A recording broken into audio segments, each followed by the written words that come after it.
বাফুফেকে আরও $2.5 মিলিয়ন দিবে AFC. Football অবকাঠামো উন্নয়নে নতুন করে সুখবর পেল বাংলাদেশ ফুটবল। এএফসি বাজেটে 63% বৃদ্ধি করার স্টেডিয়াম উন্নয়ন প্রকল্পে $2.5 মিলিয়ন পাচ্ছে বাফুফে, যা ব্যয় করবে মাঠ এবং স্টেডিয়াম উন্নয়নে। এদিকে হামজার অন্তর্ভুক্তি এবং র্যাঙ্কিংয়ের সুফল পাওয়ায় বাফুফেকে প্রশংসায় ভাসাচ্ছেন বিদেশি ফেডারেশনের কর্মকর্তারা। গত শনিবার মালয়েশিয়ায় কুয়ালালামপুরে বসে 35তম এএফসি কংগ্রেস, যেখানে অংশ নেয় বাংলাদেশ ফুটবল ফেডারেশনও। এই কংগ্রেসের মধ্য দিয়ে বাংলাদেশ ফুটবলের জন্য নতুন এক দুয়ার উন্মোচন হয়েছে।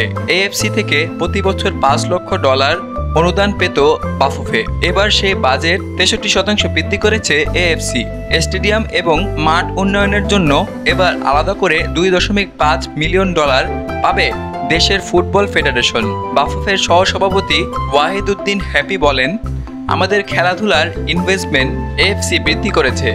এছাড়াও এএফসি থেকে প্রতি বছর $5 লক্ষ পাই, সেটা আমাদের একই আছে। পাশাপাশি আমাদের স্টেডিয়ামগুলো উন্নয়নের জন্য $2.5 মিলিয়ন আমাদের দিচ্ছে। এদিকে ফিফা ফরওয়ার্ড প্রোগ্রামের অর্থ এখনও খরচ করতে পারেননি বাফুফে। গত বছরের ডিসেম্বরের কক্সবাজারে বাফুফে ট্রেনিং সেন্টার স্থাপনের কাজ শুরু করার কথা ছিল ফেডারেশনের, তবে সে অর্থ খরচ না করতেই আবারও স্টেডিয়াম উন্নয়নের জন্য বরাদ্দ মিলল এএফসি থেকে। পরবর্তী কার্যনির্বাহী সভায় এই বিষয়টি থাকবে আলোচনায়। বাফুফের সাধারণ সম্পাদক ইমরান হোসেন তুষার বলেন, ফিফার একটি প্রজেক্টের সঙ্গে আরেকটি প্রজেক্ট সমন্বয় করা সম্ভব নয়, এটা ফিফা থেকেই সিদ্ধান্ত হয়েছে। ফলে আমরা জমিটা হাতে পাওয়ার পরেই কাজ শুরু করতে পারবো। সেজন্য আমরা প্রতিনিয়ত কক্সবাজারের ডিসির সঙ্গে যোগাযোগ রাখছি। এদিকে হামজা চৌধুরীর লাল সবুজ জার্সি গায়ে জড়ানোর পর বাংলাদেশ ফুটবল নিয়ে আগ্রহ বাড়ছে সবার। ভারতের বিপক্ষে ম্যাচের পর র্যাঙ্কিংয়েও এগিয়েছে বাংলাদেশ। সব মিলিয়ে দেশের বাইরেও প্রশংসা বেড়েছে বাংলাদেশ ফুটবলের।